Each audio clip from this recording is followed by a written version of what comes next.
What's going on, y'all? It's your boy, Slate D Biggs. Today, I wanted to talk about an anime that I watched recently. I cannot get enough of it, and I think it's important that other people know this is something that you should check out, and you should give it a chance past just a couple episodes.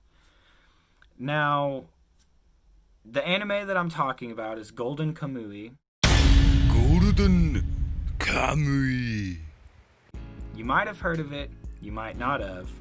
If you're watching this video, you might be a fan of Kingdom, because a large majority of my audience is. I've built what little I have on Kingdom. So, you like Kingdom, and part of the reason you like it isn't just the plot. It's very character driven. It's the characters, which is typically what makes me fall in love with a show, is the character writing. The plot, like, for all I care, nothing could be happening every episode. Like Inuyasha. Inuyasha is hundreds of episodes of them just strolling around looking for shards of the Shikon Jewel. And that's fine with me because I love the characters. I love their interactions, and I love a show that takes time to build the characters off of their interactions with each other. It's also really awesome to see these characters come together, and you know their personalities, you know how they are, and to like anticipate how they are going to interact together is one of the most exciting things about Golden Kamuy. So just to start off, I want to say it's very character driven. The plot is actually pretty interesting, and the comedy is on another level. Plus, it has really sick action scenes. It has everything that I could want about an anime. Sure, there's, little symbolism here and there. It's not like it's riddled with all of this subcontext and all of these things you have to dig deeper into to understand, like Serial Experiments Lane or fucking Evangelion. I love the characters, and like I was saying, the comedy's on another level. That's another one of the best things about this show, is how hilarious it is. It's been a while since I've watched an anime that made me cry, like tears streaming down my face, and then cackle laughing the next second. The plot. In Hokkaido, the far northern lands of Japan, Sugimoto survived the Russia-Japanese War of the Meiji era, nicknamed the Immortal Sugimoto. During the war, he now seeks the riches promised by the gold rush in hopes of saving the widowed wife of his now-deceased comrade from the war. During his hunt for gold, he finds hints of a hidden stash of gold by corrupt criminals.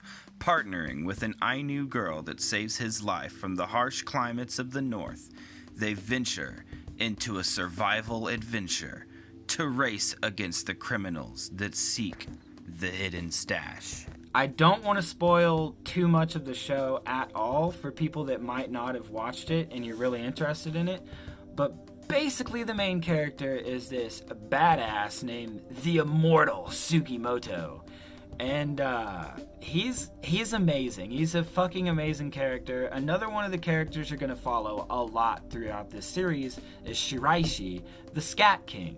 The Escape King! And last but not least, our main trio, if you will. A lot of side characters come in that you end up loving just as much, if not more, than your main trio. To round out the trio, you have a Sherpa.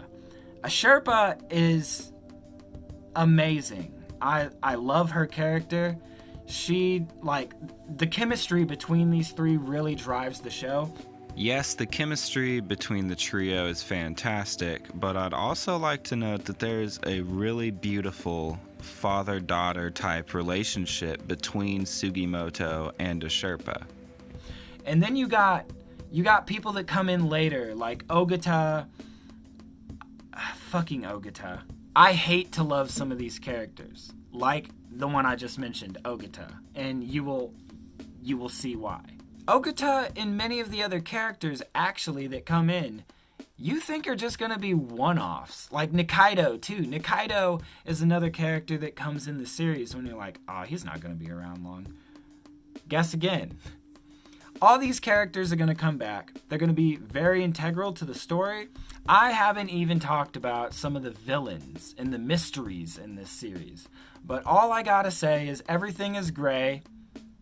Nothing really is black and white in this series. Everyone has a super emotional fucking backstory. And I don't think I can suck this series' dick any harder. No way, I can't.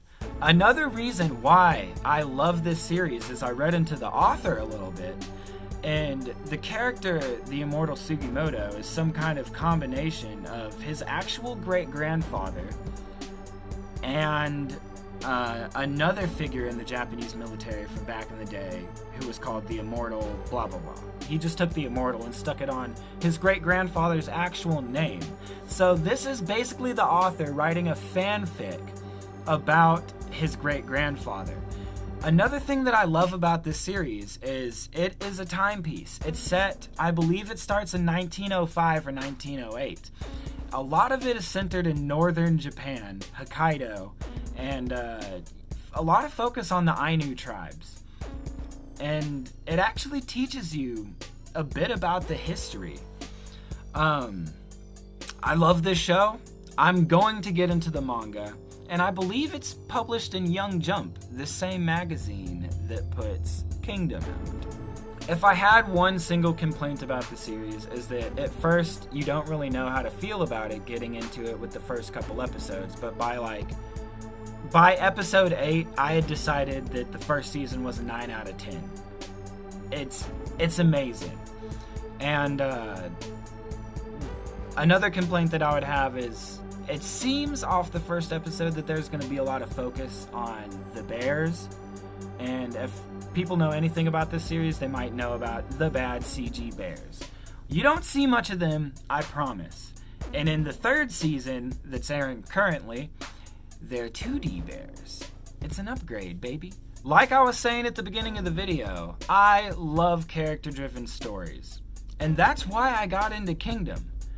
I didn't like the animation style. Not a good choice on the first season of Kingdom. Second season cleaned it up a little bit, but I got past that bad CGI because I loved the characters and I loved the story. And the action was really fucking watered down. It was basically just the characters carrying it for me. So then I got into the manga and it blew me away. I think Golden Kamuy is probably a good adaptation to the manga. I can't wait to read the manga. I'm going to get into it whenever I have time. Thank you for watching the video. I greatly appreciate it if you stuck around. And check out Golden Kamuy and tell me your thoughts on it. Come back to this video and tell me what you think about it. And if you've already watched or read it, do you love it as much as I do? How did you feel about it? If you've read it, let me know. Does it keep getting better? Or like, should I just start reading this right now as soon as possible? That's all for this one, y'all. Thanks. Peace.